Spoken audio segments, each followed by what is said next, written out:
Alors aujourd'hui, nous allons essayer de nous pencher sur l'histoire d'Abraham. Je ne sais pas si je pourrais, en une seule prédication, atteindre le but que je me suis fixé, à savoir de traiter des grandes lignes de la vie d'Abraham, les grands épisodes, les épisodes principaux de la vie d'Abraham. Et donc j'ai prévu aussi quelques lectures. Il faut savoir qu'Abraham fait partie de ce qu'on appelle les patriarches. Et pour nous, chrétiens, il est décrit dans le Nouveau Testament comme étant le père de la foi. Parce qu'il a eu confiance en Dieu et cela lui fut imputé à justice. Donc, l'histoire d'Abraham peut aussi nous interpeller chacun, mais peut-être vous aussi qui êtes un public de personnes d'un certain âge ou d'un âge certain. Et je crois que c'est encourageant de savoir que Dieu peut appeler des personnes de toute nationalité, de toute condition sociale, mais aussi de tout âge.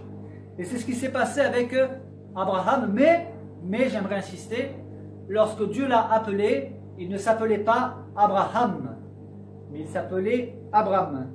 Et je propose une première lecture qui se trouve dans Genèse. C'est là que débute l'histoire d'Abraham. D'ailleurs, l'histoire d'Abraham, si vous voulez la lire en entier, c'est de Genèse chapitre 12 à Genèse chapitre 25. Genèse chapitre 12, les versets 1 à 3, nous pouvons lire ceci. L'Éternel dit à Abram, va-t'en de ton pays, de ta patrie et de la maison de ton père dans le pays que je te montrerai. Je ferai de toi une grande nation et je te bénirai. Je rendrai ton nom grand et tu seras une source de bénédiction.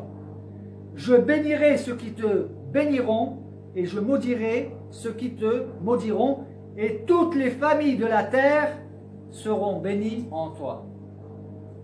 À ce moment précis, Abram a 75 ans et son épouse qui s'appelle Sarai a 66 ans. Un appel inattendu, surprenant, sachant que Abram, la signification du nom, Abram, ça veut dire père élevé.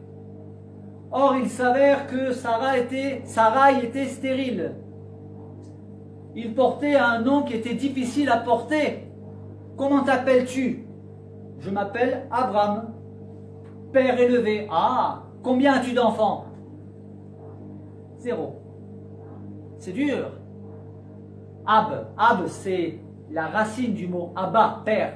Abraham, père élevé. Il n'avait pas d'enfants, sa femme était stérile, il avait 75 ans, elle en avait 66, plus possibilité d'avoir des enfants.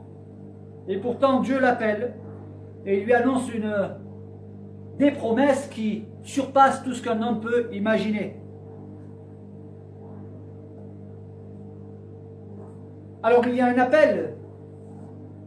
Et Dieu appelle aujourd'hui encore. Il appelle à venir à lui. Il n'appelle pas tout le monde forcément à accomplir des choses comme Abraham va en accomplir, mais il appelle chacun à venir à lui. Et voici un couple de personnes âgées. Dieu l'appelle pour lui annoncer qu'il va être une source de bénédiction. Il lui annonce des promesses qui sont tout à fait inconcevables, incroyables. Mais c'est la spécialité de Dieu, de faire des choses surprenantes. Dieu est un Dieu extraordinaire qui fait des choses extraordinaires avec des hommes ordinaires. Alors il y a un appel, mais l'appel, on peut l'accepter ou le refuser. On peut obéir à l'appel de Dieu ou refuser d'y obéir, et Abraham a obéi. Il a répondu présent à l'appel. Et pourtant, c'était un appel qui amène à prendre des risques. Dans Genèse 12, verset 7, Dieu apparaît à Abraham. Comment? C'est ce qu'on appelle une théophanie, une apparition de Dieu sous forme humaine. Puisqu'il est dit ailleurs que personne ne peut voir Dieu et vivre, cependant Dieu se révèle à nous en prenant forme humaine. C'est ce qu'il a fait. Genèse 12, verset 7, l'Éternel apparut à Abraham et dit, je donnerai ce pays à ta postérité. De quel pays s'agit-il? Le pays qu'il devrait hériter plus tard. Et nous allons le voir, il va y avoir des détails qui vont venir par la suite. Dieu l'appelle, Dieu lui annonce qu'il va lui donner un pays, mais voici donc Abraham est en marche, il a quitté son pays, il a quitté sa patrie, et voici qu'il va y avoir une famine. Et Abraham, eh bien, se dirige en Égypte. Parce qu'en Égypte, il n'y a pas la famine. Et là, eh bien, voyez-vous, Dieu nous révèle l'histoire de ces hommes qu'il appelle. Mais Dieu ne nous raconte pas des contes de fées. Dieu nous montre qu'il choisit des hommes, qu'il les appelle, qu'il va faire des choses extraordinaires à travers eux. Mais il nous montre aussi leur pleine humanité. C'est ce que nous voyons dans le séjour d'Abraham en Égypte. Abraham en Égypte va mentir. Oui, vous avez bien entendu. Abraham, qui a eu un appel extraordinaire de la part de Dieu, va mentir. Pourquoi? Parce qu'il a peur. Il a peur de quoi? Il s'avère que sa femme, Sarai, est une très belle femme. À 66 ans, je tiens à rappeler. Et Abraham avait connaissance des coutumes qui consistaient lorsque certaines peuplades voyaient une belle femme et qu'elle était mariée, ils tuaient le mari pour que la femme soit veuve et qu'elle puisse devenir l'épouse de celui qui la convoite. On peut comprendre qu'Abraham a eu peur. Cependant, Abraham a eu une révélation tout à fait particulière de la part de l'Éternel et il n'aurait pas dû avoir peur. Ou alors il aurait dû combattre sa peur. Cependant, Abraham est un homme de la même nature que nous. Il a eu peur et il a menti. Il a menti en demandant à Sarai de dire qu'elle est sa sœur. Mais Dieu veille et surveille et fait des merveilles sans pareil, puisque Dieu prend les choses en main et il va frapper Pharaon. Pharaon réalise qu'il y a un jugement de Dieu. Et il va dire à Abraham, pars, toi et ta femme. Et il repart, notre Abraham, avec sa femme, mais aussi avec des serviteurs et des servantes. Plus du bétail, des brebis, des bœufs et des ânes. Mais parmi les servantes, il y a une Égyptienne. On en reparlera après. Abraham a menti, oui. Au risque de choquer certains, Abraham a menti. Il a eu peur. Mais Dieu, lui, n'a pas peur. Dieu, lui, intervient. Dieu a fait une promesse d'être fidèle. Mais il va falloir que Abraham se sépare de Lot. Il faut qu'il y ait une séparation parce que Dieu a appelé Abraham particulièrement. Et il va y avoir la séparation d'avec Lot, qui est son neveu. Parce que les bergers de Lot et les bergers d'Abraham vont se disputer. Ils étaient dans un territoire où c'était trop étroit. Il va falloir qu'il y ait cette séparation. Et après que cette séparation ait eu lieu, dans Genèse chapitre 13, versets 14 à 17, nous pouvons lire ceci. Après qu'il se soit séparé de Lot, l'Éternel dit à Abraham, après que Lot se fut séparé de lui, lève les yeux, et du lieu où tu es, regarde vers le nord et le midi c'est le sud, vers l'Orient et l'Occident, l'Est et l'Ouest. Car tout le pays que tu vois, je le donnerai à toi et à ta postérité pour toujours. Je rendrai ta postérité comme la poussière de la terre, en sorte que si quelqu'un peut compter la poussière de la terre, ta postérité aussi sera comptée. Lève-toi, parcours le pays dans sa longueur et dans sa largeur, car je te le donnerai. Dieu donne des précisions au fur et à mesure que Dieu se révèle à Abraham, il va lui révéler son plan. Mais il fallait qu'il y ait cette séparation d'avec Lot. Et Dieu a promis de donner un territoire. Le territoire, il lui a dit, parcours-le dans tous les sens. Et je te le donnerai. Il s'agit bien d'un territoire particulier. À ta postérité, mais laquelle de postérité? Nous allons le voir. Cependant, Lot, lui, eh bien, il a choisi les plaines du Jourdain. Il s'est dirigé vers Sodome. Et il va y avoir une guerre entre certains rois et les rois de Sodome et de Gomorrhe. Et Lot, son neveu, va être fait captif, prisonnier. Et Abraham, avec ses alliés, donc avec ses 318 serviteurs, mais aussi il avait 3 alliés, il va aller libérer son neveu Lot. Parce qu'il a le sens des responsabilités familiales, il est fidèle. Et nous, sommes-nous fidèles dans nos familles? C'est une petite remarque qui est là pour nous interpeller. Parce que Lot était loin d'être irréprochable. Lorsqu'il y a eu la séparation, c'est Abraham qui a proposé à Lot, si tu vas à droite, j'irai à gauche, si tu vas à gauche, j'irai à droite. Lot aurait pu dire, tu es plus âgé que moi, tu es plus aîné, tu es mon oncle, je te laisse choisir. Mais non, Lot a voulu choisir. Et il y a eu les conséquences de ces mauvais choix. Réfléchissons-y avec beaucoup de sérieux. Les conséquences de nos choix. Après cette victoire contre les rois qui avaient fait son neveu captif, il y a cette rencontre particulière avec ce personnage qui s'appelle Melchisédek, sacrificateur du Dieu Très-Haut. Je n'aurai pas le temps aujourd'hui de m'étendre davantage sur ce personnage. On peut retenir qu'il a offert à Abraham, parce que je tiens à le dire, il ne s'appelle pas encore Abraham, c'est Abraham pour l'instant.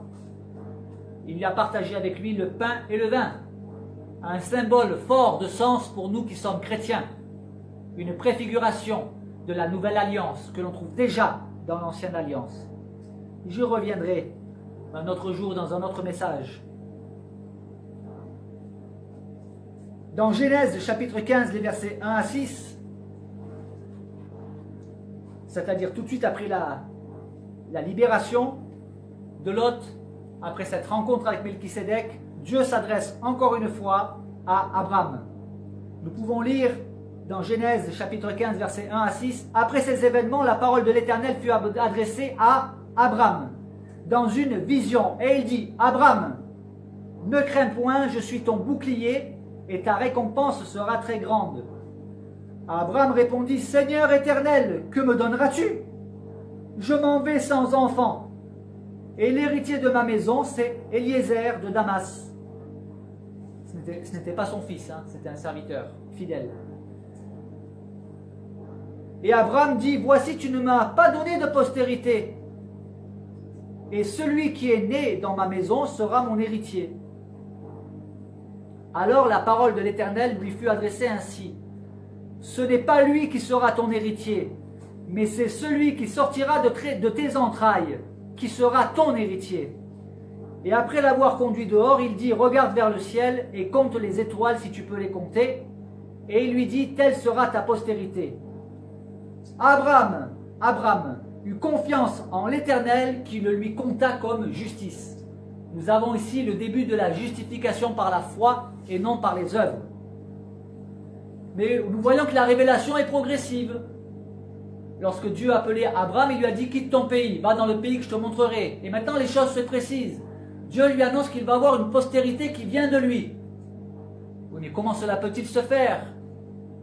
On sait que les hommes, jusqu'à un âge très avancé, sont en moyen de pouvoir donner une descendance, mais sa femme, elle avait 66 ans.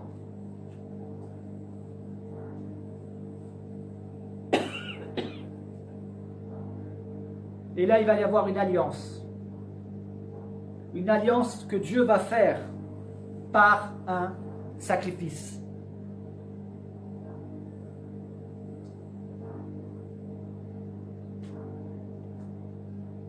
Abraham va séparer en deux une génisse de 3 ans, une chèvre, un bélier, toujours de 3 ans, ainsi qu'une tourterelle et une jeune colombe.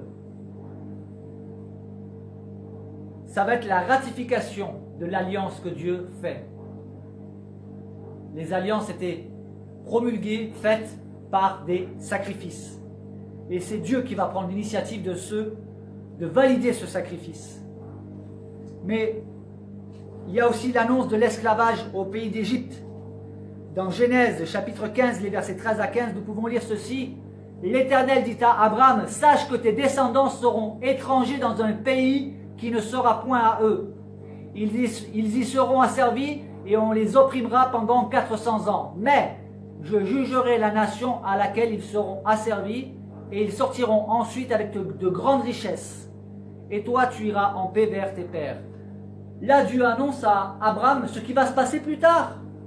Les 400 ans d'esclavage du peuple d'Israël en Égypte. Et Dieu annonce déjà à l'avance qu'il jugera cette nation.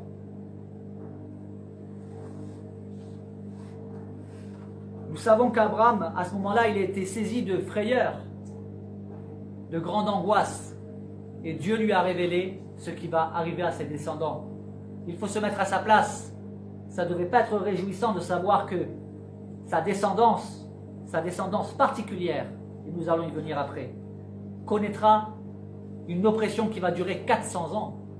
Mais Dieu promet aussi qu'il interviendra et qu'il jugera cette nation. Et après avoir annoncé cela, c'est là que Dieu effectue cette ratification de l'alliance en passant au milieu des animaux séparés en deux, par une flamme de feu.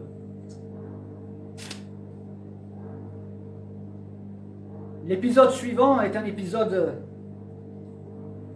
qui va être source de beaucoup de problèmes. Sarai va prendre une initiative. Ces événements se passent 10 ans après. Abraham a 85 ans et Sarai en a 76. Elle ne peut pas avoir d'enfant. Or, il y a une coutume à l'époque qui veut que l'on puisse faire appel à des mères porteuses. L'initiative qu'elle prend, c'est de proposer à Abraham d'accepter que Agar aille vers lui et en accouchant, l'enfant serait celui de Sarai. C'était la coutume de l'époque. Mais une coutume qui a créé des problèmes, qui crée des problèmes encore aujourd'hui. C'est une mauvaise décision qu'a prise Sarai. Une décision qui va être lourde de conséquences. Même si Dieu va intervenir, il va y avoir des conséquences à cette décision. Il va y avoir un drame familial par la suite, des rivalités qui sont totalement inévitables. Et Abraham a accepté. On peut comprendre qu'il ait accepté. Dieu lui a promis qu'il aurait une descendance qui vienne de lui. Et comme c'était tellement répandu de pouvoir faire appel à une mère porteuse, certainement a-t-il pensé que c'est le moyen que Dieu allait utiliser. Mais Dieu n'utilise pas ce genre de moyen. Dieu n'est pas pour la polygamie, je tiens à le rappeler.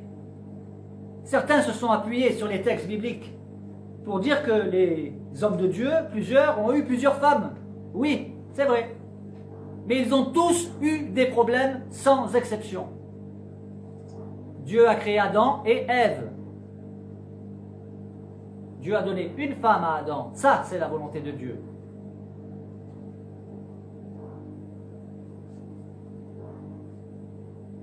Il va donc y avoir des rivalités. On peut le lire dans Genèse, chapitre 16, les versets 1 à 6.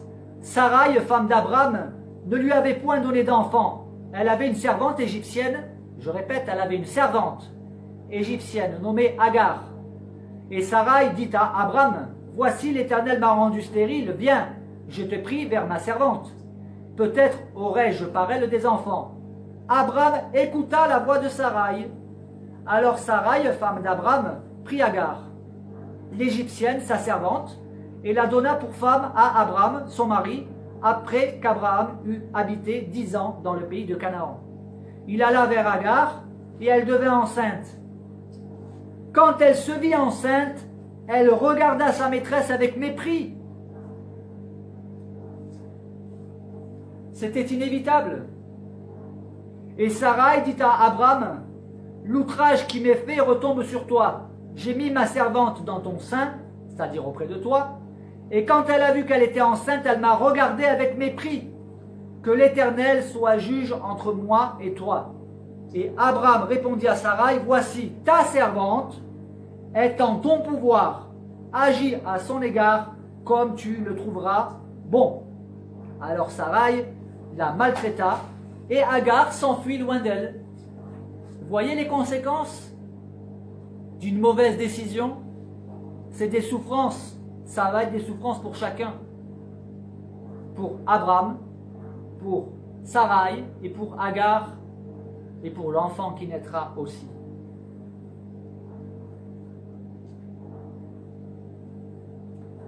Mais il y a une rencontre, parce que Agar n'y est pour rien du choix de Saraï.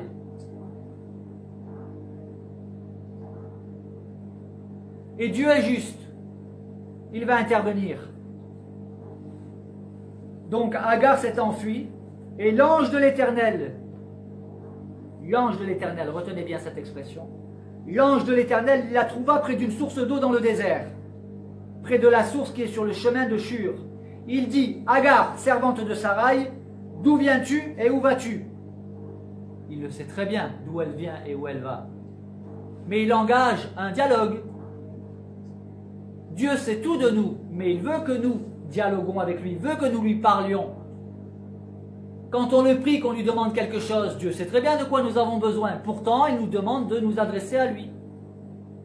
Et là, l'ange de l'Éternel lui pose des questions. Et elle répondit, « Je fuis loin de Saraï, ma maîtresse. » L'ange de l'Éternel lui dit, « Retourne vers ta maîtresse et humilie-toi sous sa main. » L'ange de l'Éternel lui dit, « Je multiplierai ta postérité, et elle sera si nombreuse qu'on ne pourra la compter. » L'ange de l'Éternel lui dit, « Voici tu es enceinte et tu enfanteras un fils, à qui tu donneras le nom d'Ismaël, car l'Éternel t'a entendu dans ton affliction. » Ismaël, ça veut dire Dieu entend. « Il sera comme un âne sauvage, sa main sera contre tous et la main de tous sera contre lui, et il habitera en face de tous ses frères. » Elle appela Ata El-Roy, le nom de l'Éternel qui lui avait parlé. L'ange de l'Éternel, c'est l'Éternel qui lui a parlé. Nous savons que l'ange de l'Éternel, c'est Jésus-Christ avant son incarnation. Et d'ailleurs, tous ceux qui ont eu affaire à l'ange de l'Éternel déclarent qu'ils ont vu l'Éternel, ce qu'on appelle une théophanie. Mais pour nous qui sommes chrétiens, nous savons que c'est une christophanie, une apparition de Christ avant son incarnation. C'est lui qui lui annonce qu'il va la bénir. Il ne dit pas « l'Éternel va te bénir », il lui dit « je vais te bénir ».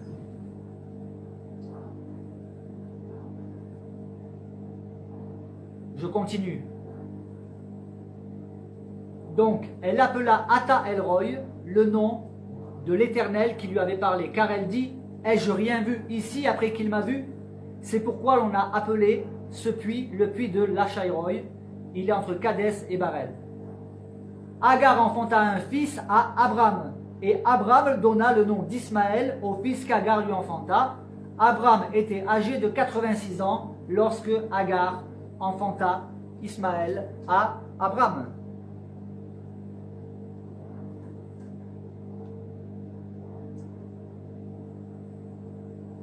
Dieu est juste. Même si vous avez l'impression que vous avez subi des injustices, Dieu vous rendra justice. C'est une des leçons que nous pouvons tirer. Mais après cet épisode, il y a une nouvelle rencontre de Dieu avec Abraham. On peut lire cela dans Genèse chapitre 17, les versets 1 à 6. Et à ce moment-là, 13 ans se sont écoulés depuis la naissance d'Ismaël. À ce moment-là, Abraham a 99 ans. Et Dieu va changer son nom en Abraham. C'est à ce moment-là, à 99 ans, que Dieu change son nom. Je lis le texte. Lorsqu'Abraham fut âgé de 99 ans, l'Éternel apparut à Abraham et lui dit, « Je suis le Dieu Tout-Puissant. » D'autres traductions traduisent parce que c'est El Shaddai, le Dieu tout-suffisant, qui se suffit à lui-même, mais qui est capable de toutes choses. « Je suis le Dieu Tout-Puissant, marche devant ma face et sois intègre. J'établirai mon alliance entre moi et toi, et je te multiplierai à l'infini. » Abraham tomba sur sa face, et Dieu lui parla en disant, « Voici mon alliance que je fais avec toi. Tu deviendras père d'une multitude de nations. On ne t'appellera plus Abraham, mais ton nom sera Abraham, car je te rends père d'une multitude de nations. » Père élevé, c'était son nom, Abraham, devient père d'une multitude de nations. Mais qu'est-ce que cela signifie exactement? Nous allons le voir. Après cela, il y a la mise en place de la circoncision. Mais il y a aussi le changement du nom de Sarai, qui devient Sarah. Dieu dit à Abraham, tu ne donneras plus à Sarai, ta femme, le nom de Sarai, mais son nom sera Sarah. Je la bénirai et je te donnerai d'elle un fils. Vous voyez que la révélation devient de plus en plus claire. Il aura un fils à travers Sarah. Et en fait, Sarai signifie princesse. Et Sarah signifie princière. Il y a le même nom, en fait, c'est princesse, mais avec un sens différent. Princesse, princière. Et c'est pour ça que Dieu insiste en disant, elle ne s'appellera plus princesse dans le sens de ma princesse, mais elle sera princesse dans le sens de princière. Cela a un impact pour la suite, puisque là, le nom d'Abraham et de Sarai ont été changés en Abraham et Sarah. Et c'est de cette postérité-là dont il s'agit. Le plan primitif de Dieu, principal, était celui-là. Ils ont utilisé des moyens humains, coutumiers de l'époque, mais ce n'était pas cela le plan de Dieu. Et la grande bénédiction, la bénédiction principale, c'est celle-ci. Celle qui va descendre de Isaac, quand bien même Dieu a béni Ismaël. Il n'y était pour rien, lui. Dieu l'a béni. Mais la bénédiction dont il était question au départ, la grande bénédiction par laquelle il y aurait une postérité totalement infinie, ce sont tous ceux qui seraient, comme l'explique Paul dans l'Épître aux Romains, les descendants par la foi.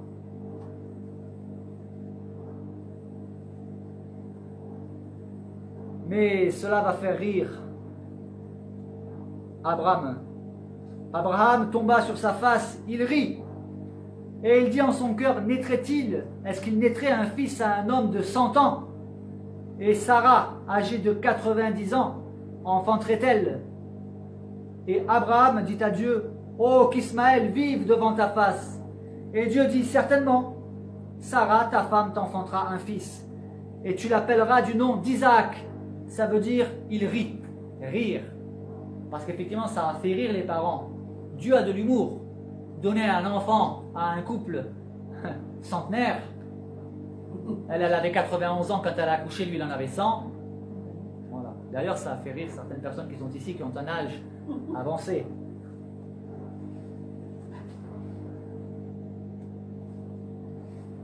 Dieu pointe la promesse sur l'enfant de Sarah, au verset 19. Certainement, Sarah, ta femme, t'enfantera un fils, et tu l'appelleras du nom d'Isaac. Et c'est Dieu qui choisit le nom de l'enfant. C'est important. Ismaël ne sera pas en reste. Dieu a promis. À l'égard d'Ismaël, je t'ai exaucé. Voici, je le bénirai et je le rendrai fécond et je le multiplierai à l'infini. Il engendrera 12 princes et je ferai de lui une grande nation.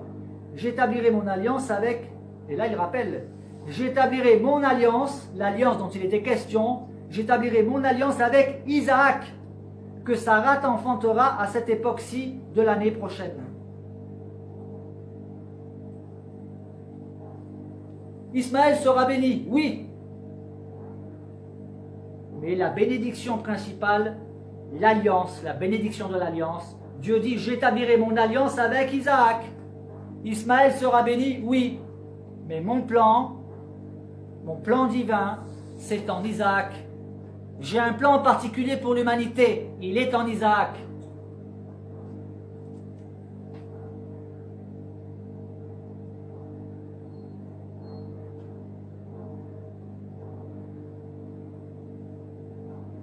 Et après, bien sûr, Abraham va accomplir ce que Dieu lui a demandé, c'est-à-dire la circoncision. Il va être circoncis, il va circoncire tous ceux de sa maison. Et à ce moment-là, Ismaël a 13 ans, et il va être aussi circoncis. Donc pour l'instant, ils vivent tous ensemble. Mais la rivalité entre Agar et Sarah est toujours là.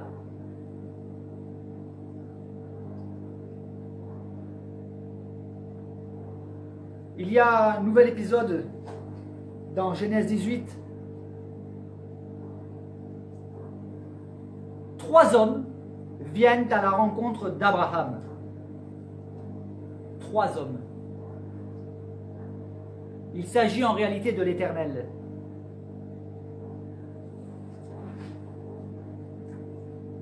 L'Éternel lui apparut, à qui? À Abraham, parmi les chênes de Mamré, comme il était assis à l'entrée de sa tente, pendant la chaleur du jour. Il leva les yeux et regarda, et voici, 3 hommes étaient debout près de lui. Qui sont ces 3 hommes? Quelques caractéristiques. Dans Genèse chapitre 18, verset 5, ces 3 hommes parlent comme un seul.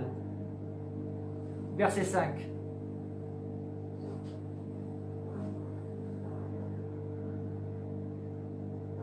Abraham leur dit qu'il va leur préparer un repas, et ils répondirent, fais comme tu l'as dit. Et au verset 9, alors ils lui dirent, ils parlent en même temps, où est Sarah, ta femme? Après, il y a l'un d'entre eux qui parle en Genèse 18, verset 10. L'un d'entre eux dit, je reviendrai vers toi à cette même époque, et voici, Sarah, ta femme, aura un fils. Et Sarah, elle écoutait à l'entrée de la tente, qui était derrière lui. Et là, Sarah, ça va la faire rire. Abraham et Sarah étaient vieux, avancés en âge, et Sarah ne pouvait plus espérer avoir des enfants. Elle rit en elle-même en disant, maintenant que je suis vieille, aurais-je encore des désirs? Mon Seigneur aussi est vieux. C'était la manière dont elle parlait de son mari. L'Éternel dit à Abraham, pourquoi donc Sarah a-t-elle ri? En disant, est-ce que vraiment j'aurai un enfant, moi qui suis vieille? Y a-t-il rien qui soit étonnant de la part de l'Éternel? Au temps fixé, je reviendrai vers toi à cette même époque, et Sarah aura un fils.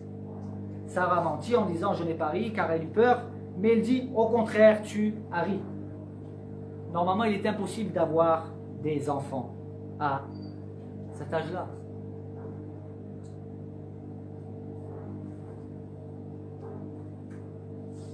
C'est l'Éternel qui s'est révélé à Abraham.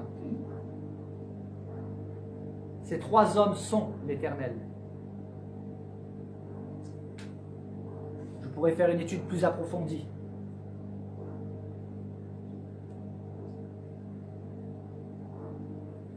La suite de l'épisode, c'est l'Éternel révèle à Abraham sa venue à Sodome. C'est très intéressant. Le verset 20 et 21. L'Éternel dit, le cri contre Sodome et Gomorrhe s'est accru, et leur péché est énorme. C'est pourquoi je vais descendre et je verrai s'ils ont agi entièrement selon le bruit venu jusqu'à moi, et si cela n'est pas, je le saurai. Mais Dieu ne sait-il pas toutes choses? Bien sûr que si. Pourtant, il annonce qu'il va y aller. Il va y aller comment? il va y aller sous forme humaine, d'une apparence humaine. Il y en a qui vont le décrire dans le texte, ils sont décrits, l'Éternel est décrit comme un homme, après il va être décrit comme les deux anges qui sont à Sodome, mais nous savons que c'est l'Éternel, nous savons que ces deux anges qui sont décrits comme des anges, ange ça veut dire messager, porteur de parole, nous savons que c'est l'Éternel. L'Éternel est trois. C'est un mystère pour nous. Quand il est dit l'Éternel est un, l'Éternel est Echad, dans le sens d'une unité, et pas d'une personne. On confond une personne et une unité. Parce que lorsqu'il est dit que l'homme et la femme deviendront une seule chair, c'est encore une fois le terme Echad. Un homme et une femme deviennent Echad, un.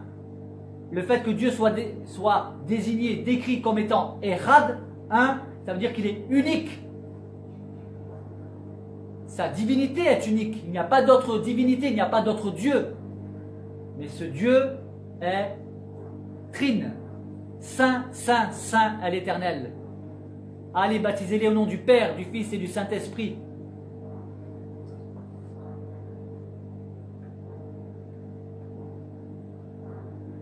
Et lorsque l'Éternel révèle ce qu'il va faire à Sodome, il va aller voir. Et effectivement, Sodome a une très mauvaise réputation. Abraham va intercéder. Il va intercéder pour Sodome. L'intercession d'Abraham est une démonstration d'amour du prochain, de persévérance dans la prière et d'audace. Il fallait oser négocier avec l'Éternel. Puisqu'il dit à l'Éternel, s'il y a 50 justes, vas-tu détruire toute la ville? Et l'Éternel dit, s'il y a 50 justes, je ne la détruirai pas. Abraham dit, peut-être qu'il n'y en aura que 45. Il en manquera 5. Il dit, l'Éternel sait compter, il dit, pour 45, je ne détruirai pas. Et il va descendre comme ça jusqu'à 10.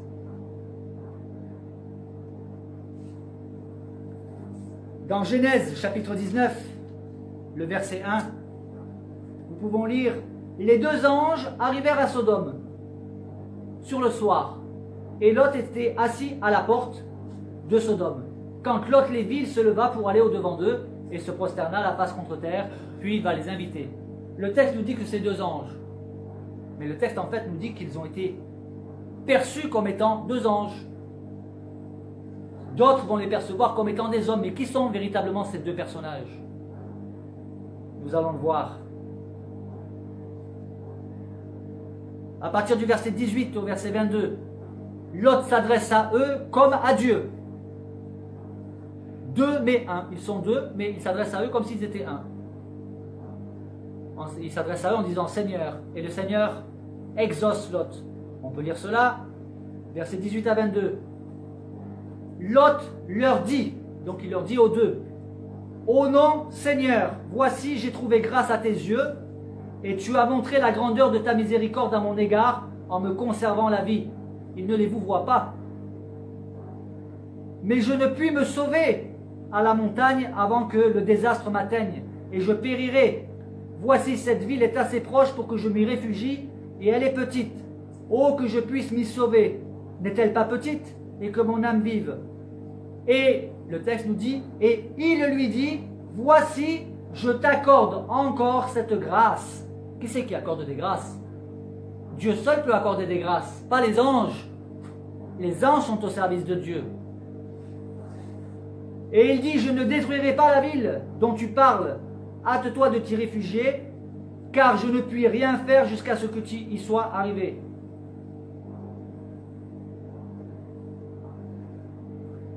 Et le verset 24. Alors l'Éternel fit pleuvoir du ciel sur Sodome et sur Gomorrhe, du soufre et du feu, de par l'Éternel. Il faut bien comprendre le texte là. L'Éternel fait tomber le jugement par l'Éternel. Nous avons ici la multiplicité dans l'unité. Un seul Dieu, mais qui est trine.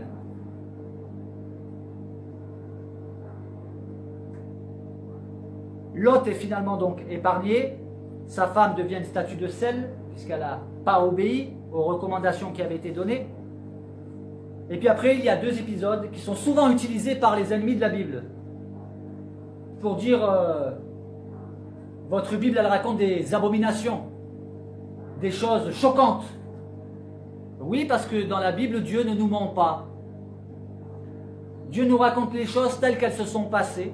Il y a par exemple Lot, lorsque les gens de Sodome ont voulu, le terme c'est coucher, ils ont voulu coucher avec les deux personnages mystérieux qui étaient là, qui étaient chez Lot.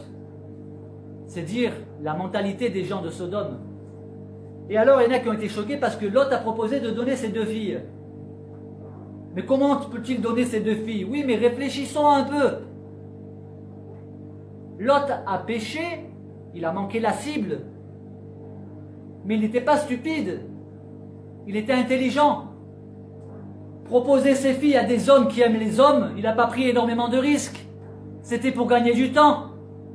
Il faut méditer le texte pour comprendre cela. Certains s'arrêtent sur le fait, oh, mais il était prêt à donner ses filles. Oui, oui et non. Il était prêt à donner ses filles à des hommes qui n'aiment pas les femmes. À des hommes qui aiment les hommes. Et puis après, un autre passage choquant. Lorsque les filles de Lot, elles vont commettre l'inceste avec leur père. C'est choquant, oui. Comment ça se fait? Où a vécu Lot avec ses enfants? Il a vécu à Sodome. Dis-moi qui tu fréquentes et je te dirai qui tu es. Il est difficile de vivre au milieu d'une génération perverse et méchante, de gens corrompus, de se garder intactes. Elles ont été contaminées par les pratiques, par la débauche.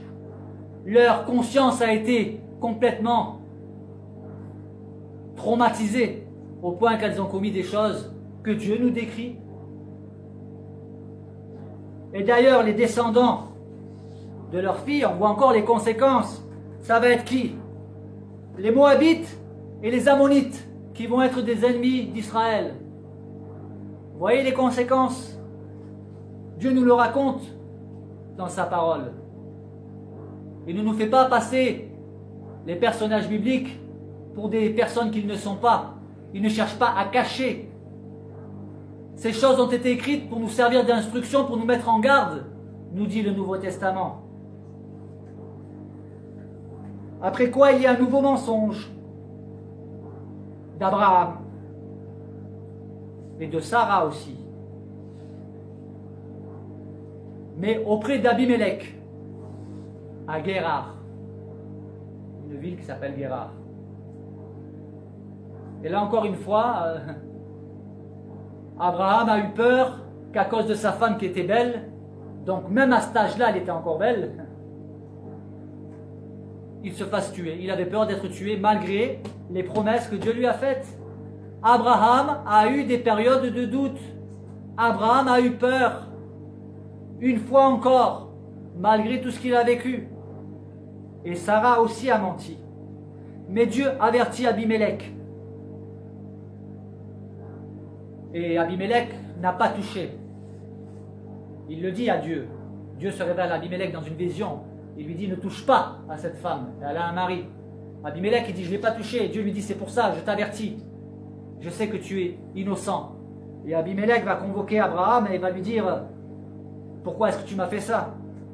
Et Abraham révèle qu'il s'agit en fait d'un demi-mensonge, ou une demi-vérité. Parce qu'effectivement, sa femme, Sarah, est issue du même père que lui, mais pas de la même mère. Cela peut nous choquer. Aujourd'hui, bien évidemment. Cela pourrait même expliquer en partie cette longue période de stérilité que Sarah a dû subir. Et puis, bon, les choses se déroulent bien. Abraham reçoit à nouveau des brebis, des bœufs, des serviteurs et des servantes, ainsi que 1000 pièces d'argent.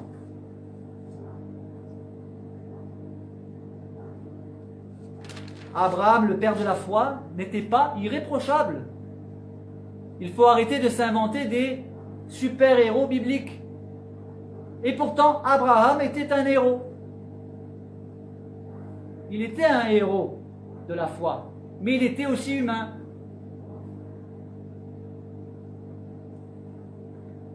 Et cela est d'autant plus manifeste dans le prochain épisode de la vie d'Abraham. Dieu lui demande de sacrifier son fils. Enfin, ça va être un peu plus tard, là j'ai sauté un épisode. D'abord, il y a la naissance d'Isaac. Il faut bien qu'il naisse, Isaac. Dans Genèse 21, il est dit, l'Éternel se souvint de ce qu'il avait dit à Sarah, et l'Éternel accomplit pour Sarah ce qu'il avait promis. Sarah devint enceinte, et elle enfanta un fils à Abraham dans sa vieillesse, au temps fixé dont Dieu lui avait parlé. Abraham donna le nom d'Isaac au fils qui lui était né, que Sarah lui avait enfanté. Abraham circoncit son fils, Isaac, âgé de 8 jours, comme Dieu le lui avait ordonné. Abraham était âgé de 100 ans à la naissance d'Isaac, son fils, et Sarah dit, Dieu m'a fait un sujet de rire. Quiconque l'apprendra rira de moi. Elle ajouta, qui aurait dit à Abraham, Sarah allaitera des enfants. Cependant, je lui ai enfanté un fils dans sa vieillesse. Mais à ce moment-là, Agar est encore présente dans la communauté familiale, ainsi que le fils Ismaël. Et voyez-vous, il va y avoir un rire de trop. Ce n'est pas le rire d'Isaac, ce n'est pas le rire de Dieu, ce n'est pas le rire d'Abraham ni de Sarah. Ça va être le rire d'Ismaël. L'enfant grandit, il s'agit d'Isaac, et il fut sevré, et Abraham fit un grand festin le jour où Isaac fut sevré. Sarah vit rire le fils qu'Agar l'Égyptienne avait enfanté à Abraham. Et elle dit à Abraham, chasse cette servante et son fils, car le fils de cette servante n'héritera pas avec mon fils, avec Isaac. Cette parole déplut fort aux yeux d'Abraham. On parlait des conséquences. Hein? Eh oui. À cause de son fils, parce qu'il aimait Ismaël. Mais Dieu, s'il vous plaît, Dieu dit à Abraham que cela ne déplaise pas à tes yeux à cause de l'enfant et de ta servante. Accorde à Sarah tout ce qu'elle te demandera, car c'est d'Isaac que sortira une postérité qui te sera propre. Je ferai aussi une nation du fils de ta servante, car il est ta postérité. Mais Dieu avait un plan avec Isaac. Et il est normal de penser qu'Ismaël voulait être l'héritier principal. Il était le premier-né. C'est normal. C'est pour ça que Dieu va le bénir. Il n'y est pour rien, lui. Mais Ismaël n'est pas l'enfant de la promesse. Il n'est pas l'enfant du plan de Dieu, du plan initial de Dieu. Il est une conséquence d'une suite de circonstances qui n'étaient pas dans le plan de Dieu. Avec Sarah qui a envoyé. On remarquera que c'est parce que Abraham est allé en Égypte pendant la famine et qu'il a menti qu'en dédommagement il a reçu des biens matériels, des bœufs, etc. mais aussi des serviteurs et des servantes. Donc Agar était dans le lot. Et après par la suite il y a eu cette décision d'envoyer Agar vers Abraham. Mais il y a des conséquences quand on n'est pas dans le plan de Dieu.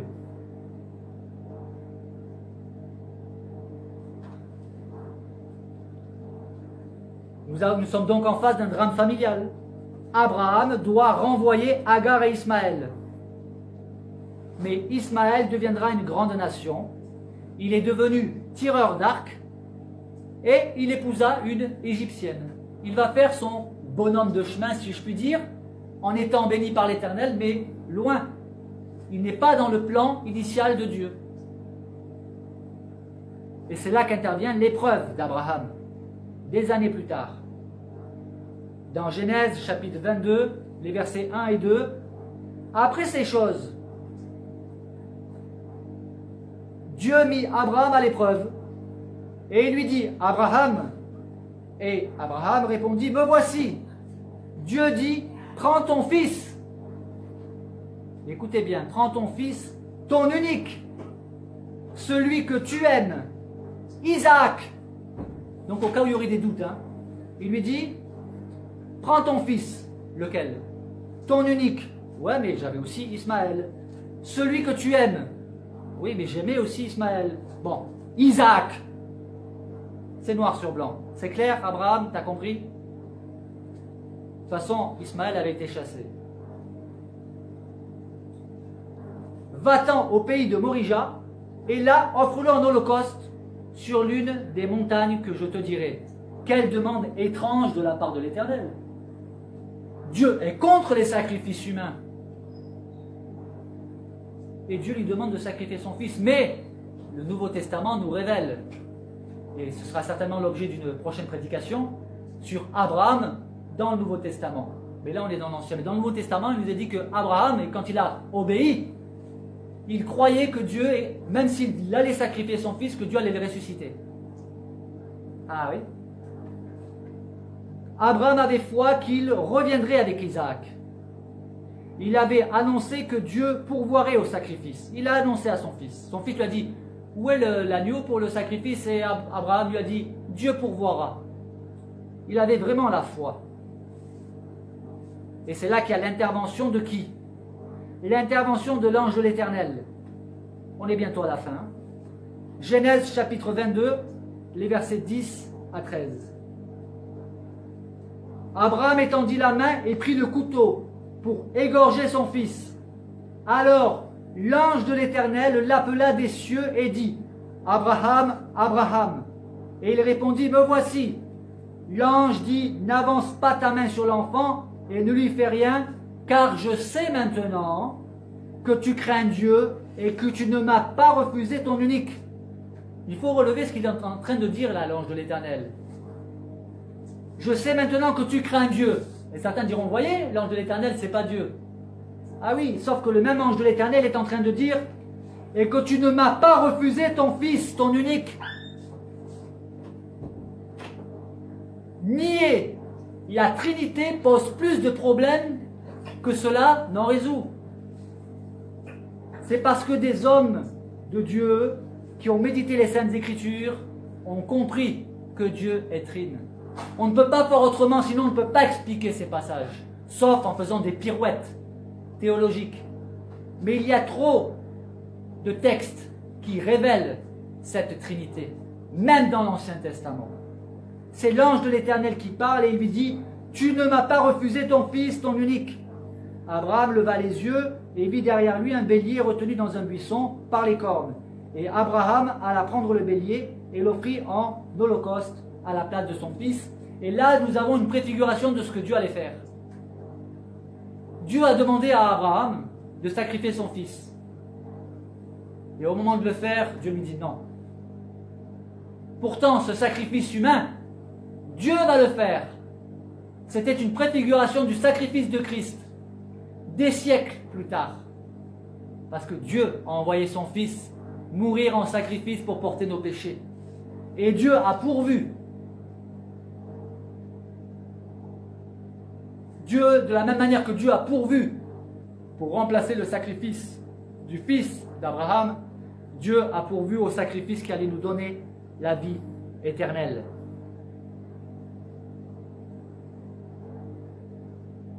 D'ailleurs, versets 15 à 18, toujours dans Genèse 22, l'ange de l'Éternel appela une seconde fois Abraham des cieux et dit, écoutez bien, c'est l'ange de l'Éternel qui parle, je le jure par moi-même, parole de l'Éternel, parce que tu as fait cela et que tu n'as pas refusé ton fils, ton unique, je te bénirai et je multiplierai ta postérité. Un ange ne peut pas bénir et multiplier la postérité. C'est l'ange de l'Éternel qui parle ici.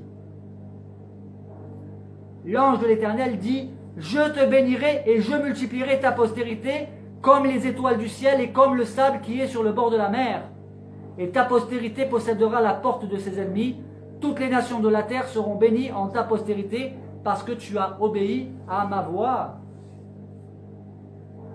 L'ange de l'Éternel dit les mêmes choses que l'Éternel dans Genèse 12, où il n'est pas précisé que c'est l'ange de l'Éternel.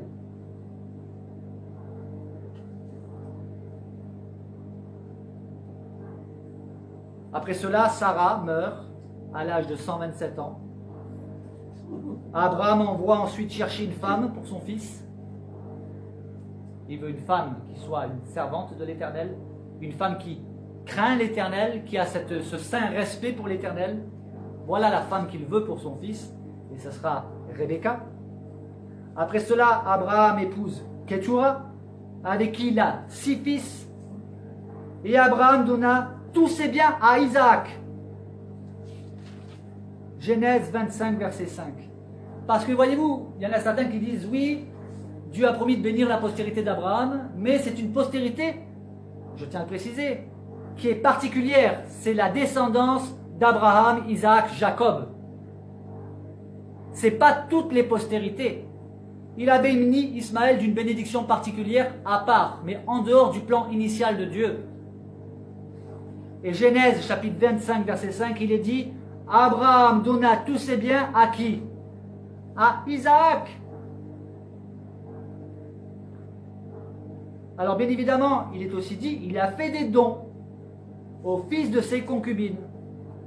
Et tandis qu'il vivait encore, il les envoya loin de son fils Isaac, du côté de l'Orient, dans le pays d'Orient.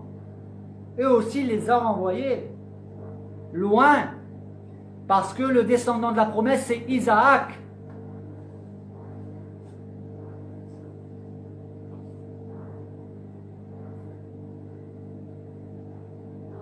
Ensuite, Abraham meurt à 175 ans.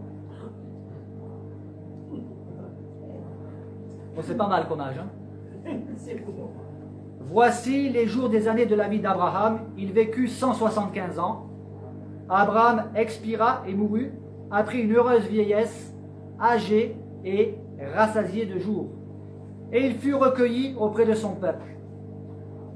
Isaac et Ismaël, ses fils, l'enterrèrent dans la caverne de Macpéla. À ce moment précis, pour sa mort, il y a un rassemblement familial, c'est normal. Les enfants viennent pour ensevelir, pour l'enterrement. Mais après, ils retournent chacun dans leur chemin. Et Isaac devra continuer sa route particulière.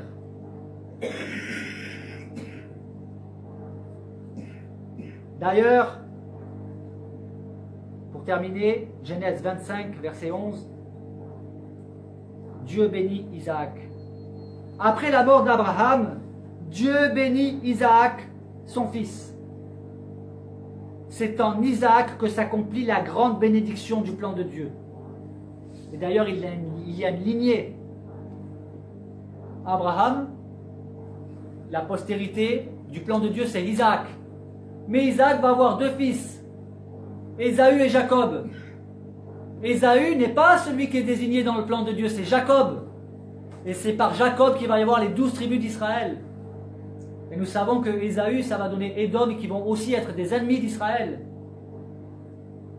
Il y a un plan, et d'ailleurs Dieu se présente en disant, je suis le Dieu d'Abraham, d'Isaac et de Jacob. Et c'est avec Jacob qu'il va encore faire une alliance. C'est encore une fois Jacob qu'il va choisir et à qui il va changer le nom en Israël. Vous voyez? La postérité. Une postérité bien précise. Et nous sommes, les chrétiens, la postérité. Il y a la postérité selon la chair, qui a donné à travers Jacob, donc Abraham, Isaac, Jacob, les 12 tribus d'Israël, le territoire d'Israël. Et cette terre, Dieu leur a donné. Il l'avait promis, il l'a fait. Mais il y a aussi la postérité spirituelle. C'est celle-là qui est infinie, qu'on ne peut pas compter. Parce que depuis des centaines d'années, des milliers, déjà depuis la naissance de l'Église, personne n'a jamais pu compter le nombre de chrétiens, ceux qui sont nés de nouveau, qui appartiennent à Christ. On ne peut pas les compter. Nous sommes les descendants. L'apôtre Paul lui-même, il dit, le juif, ce n'est pas celui qui l'est selon la chair, mais celui qui l'est selon la foi. Et pourtant, il y a le juif selon la chair, il y a aussi le juif selon la foi. Et il y a des juifs selon la chair qui sont devenus des juifs selon la foi. On les appelle aujourd'hui des juifs messianiques. D'ailleurs, on pourrait les appeler juifs chrétiens, parce que messianique et chrétien, c'est exactement le même sens. Chrétien, En hébreu, c'est messianique. D'ailleurs, le Messie, en hébreu, ça donne le Christ en grec. Voilà. Alors j'ai essayé de résumer. Il y aurait encore tellement de choses à dire sur Abraham. Je vous encourage à relire l'histoire d'Abraham. En tant que chrétiens, nous devons maîtriser cette histoire, la connaître par cœur, parce qu'elle est riche de sens.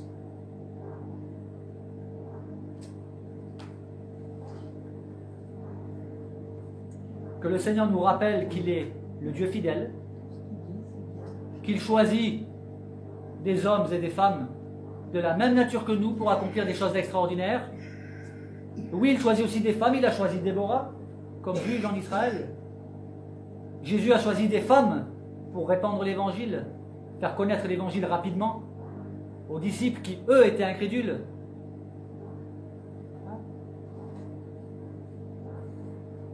Retenons que il y a un verset clé que j'aimerais que nous gardions sur le cœur pour terminer. C'est Genèse, c'est facile à retenir, chapitre 18, verset 14. Où Dieu dit, y a-t-il rien d'étonnant de la part de l'Éternel? Dans le sens, d'autres traductions disent, est-ce qu'il y a quelque chose de trop extraordinaire pour l'Éternel? Et là, il était question quoi? De la naissance, de la promesse de la naissance d'un enfant pour une femme d'un âge très avancé qui ne peut pas avoir d'enfant. Que nous puissions retenir cette parole. Si nous voulons connaître, quand Dieu dit « Je suis le Dieu d'Abraham, d'Isaac et Jacob », vous voulez connaître qui est ce Dieu-là, ben lisez l'histoire d'Abraham, d'Isaac et de Jacob. Et vous allez voir ce que Dieu est capable de faire. Voilà, que Dieu nous bénisse. Et j'espère que cela vous aura édifié et peut-être donné envie de lire davantage l'histoire d'Abraham. Amen. Amen.